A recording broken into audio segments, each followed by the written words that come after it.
Hello everyone, when trading with the trend and looking for entry point at key price level, have you ever wondered what factor to consider to determine whether a specific level is actually worth trading? Surely you wouldn't simply enter a trade the moment you spot a key price level, right? Well, that is exactly what today's video is about. One of the key factors for assessing whether a key price level is strong or weaker. This is something many people often overlook, ignore or forget. However, by simply taking a moment to pay attention to it before executing a trade, we can elevate our win rate to a new level. That is precisely the imbalance or price gap. Few people discuss this topic, and I was no exception. When I first started trading, I used to think that simply identifying key price level was enough. If a trade at those level resulted in a loss, I would usually blame market condition or my own errors in analyzing the levels themselves. I was completely unaware that I could filter out low quality key level and improve my win rate simply by leveraging imbalance. To start with a brief overview, before entering a trade, there are two factors I focus on most, lastest in order of priority. My top priority is market structure.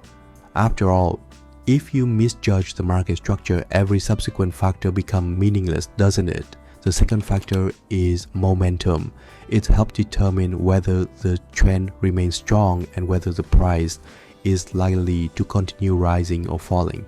In the previous video, we discussed momentum. To complement that concept, we need to consider the factor of imbalance. A strong imbalance indicates strong momentum, whereas the absence of imbalance suggests weak momentum. That's quite easy to remember, isn't it?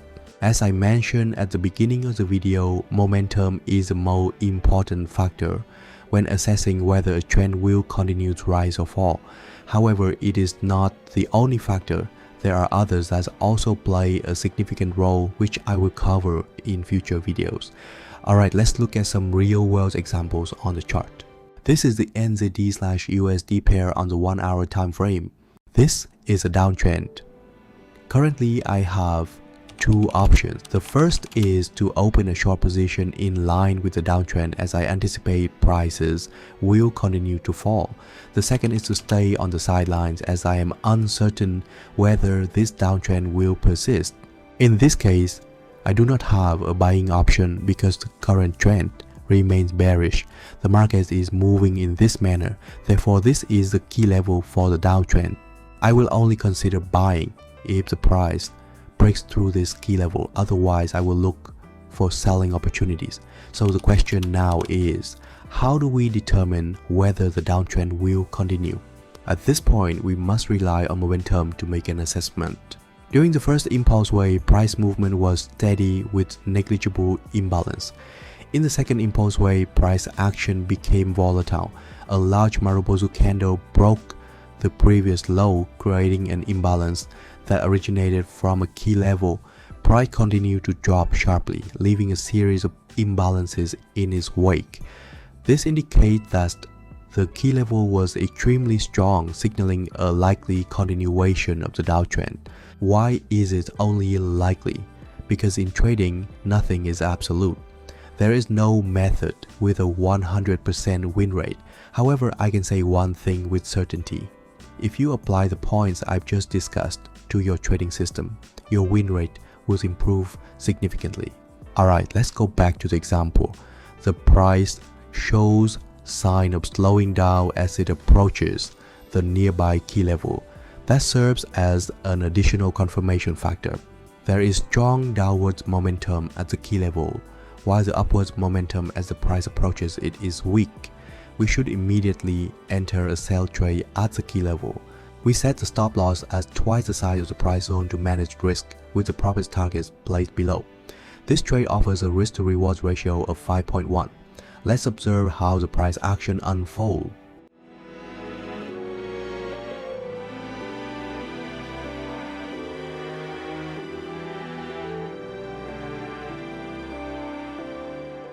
Okay, the price has hit the take profit level. You may notice that I do not use any indicator in my trading. Instead, I rely solely on market structure and momentum to generate signals and confirm my trades. We often overcomplicate things by constantly chasing after one method or indicator after another, whereas profitability and consistency sometimes stem from the simplest approaches. Let's move on to the second example. The market is in a long-term uptrend and prices are moving as follows.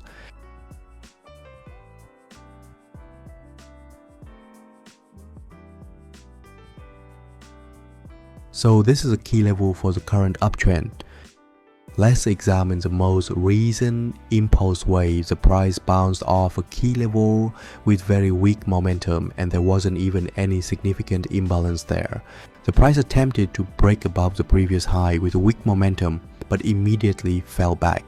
In such situation, we should not attempt to enter a trade as the price could reverse at any moment. So what should we do next? Let's wait for the price to establish a stronger bullish key level, one that meets all the criteria I outlined in the first example, before considering a buy position. Alternatively, we can wait for a price reversal and then enter a sell position aligned with a new bearish trend. Remember, patience is the key to trading success.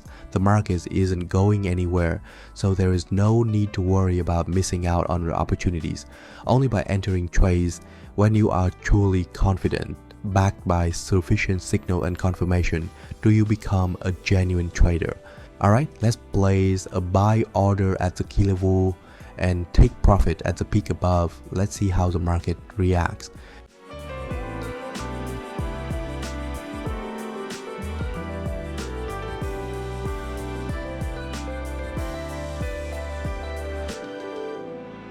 The price quickly hits a stop loss level, leaving us no opportunity to manage the trade. The market reversed.